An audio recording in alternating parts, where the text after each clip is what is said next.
Hello, meatbags. Shut the fuck up! Prime here.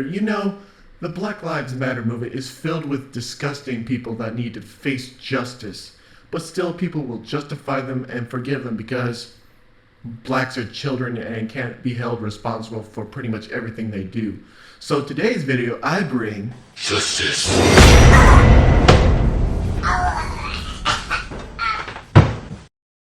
Black student activist receives 90 days in jail and $82,000 in fines for fake hate tweets. In all honesty, I wish it was more, but 3 months in jail and all this money in fines for fake hate tweets to make yourself look like a victim? I say that's enough. I would really like to see this transferred to fake rape allegations and feminists that try to ruin someone's life, mostly men's. Like in the case of Mattress Girl, Emma Skolchevich, who had accused a fellow student of raping her, and in a display of courage, she carried her mattress which she was raped on, which had turned out she was fucking lying through her teeth. And she had yet to face any penalties for this. Couldn't you or me or anybody in the world just make up a rape for attention to get revenge out of jealousy, as Toby Turner's mom posted on Facebook? Yeah, you could totally do that. But would you do that? Yes, Lacey, they would and will do. That is the thing that we say. That's how we separate from the good from the bad. And this is what makes real victims suffer. Sometimes, I wonder what's going on in your fucking head. But recently, people that are lying to get victimhood are finally getting punishment for lying, like in the recent LGBT ABF parentheses circle yellow sky plane car bunny kitten but A YouTuber by the name of Callum McSwiggan claimed he was brutally attacked and beaten by gay bashers, ended up in the hospital with 3 broken teeth and 6 stitches to the head. But on further looking into by the LA County Police Department was a totally different story. Callum was arrested for vandalizing a car with no visible injuries. It was documented that he was the cause of his injuries after beating himself up with the payphone located by his cell. What the fuck is wrong with you? So who was lying this time? A Miss Kayla Simone McKelvey. She wanted more support while her rally was going on, so she tweeted out her own death threats to herself and her fellow black students to gain more support, and it worked, till it was found out she was responsible for all the threats and was arrested. Let's read through this article, shall we? A Keene University student who issued fake threats against black students was sentenced to 90-day jail sentence, 5 years probation, and a $82,000 fine after pleading guilty to causing a false public alarm. Like I said, this is enough. Not only will she be jailed, she will also need to pay this fee and a 5-year probation. In April, Kayla Simone McKelvey, a black activist in New Jersey, No. Bad New Jersey. Bad state. Go to your room.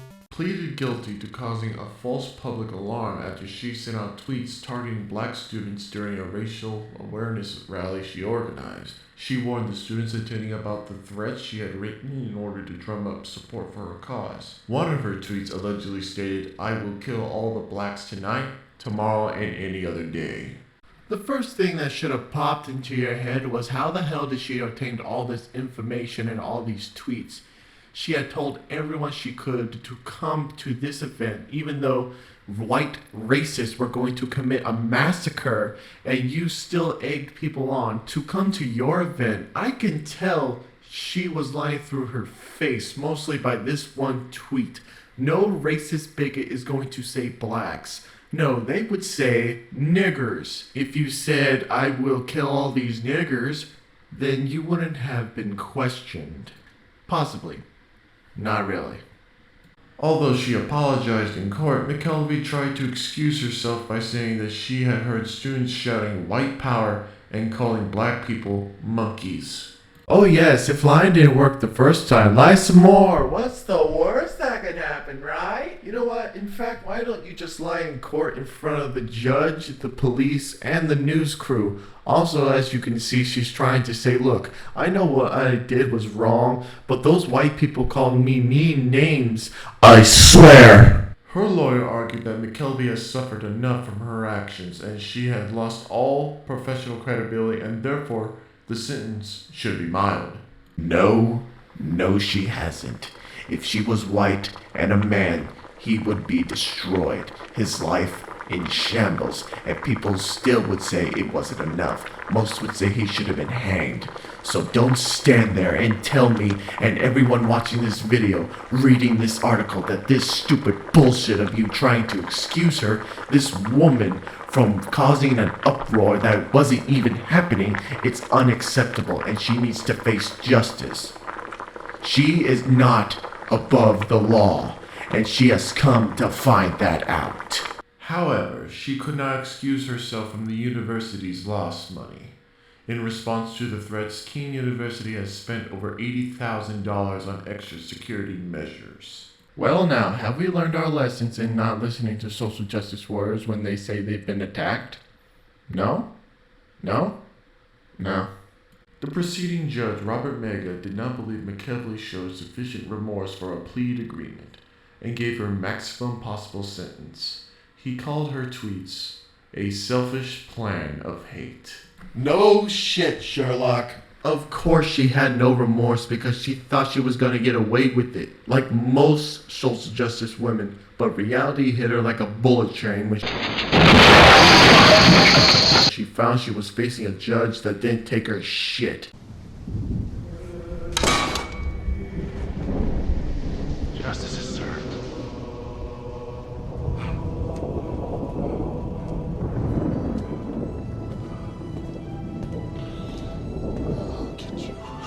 That wraps up this video. Hope you enjoy this rambling of a world-conquering robot with some news. I have officially opened up a Patreon for upgrades, repairs, and high-quality maintenance. If you like my channel and the content I create, please feel free to support me as well as you can. Thank you, and see you meatbags in the next video.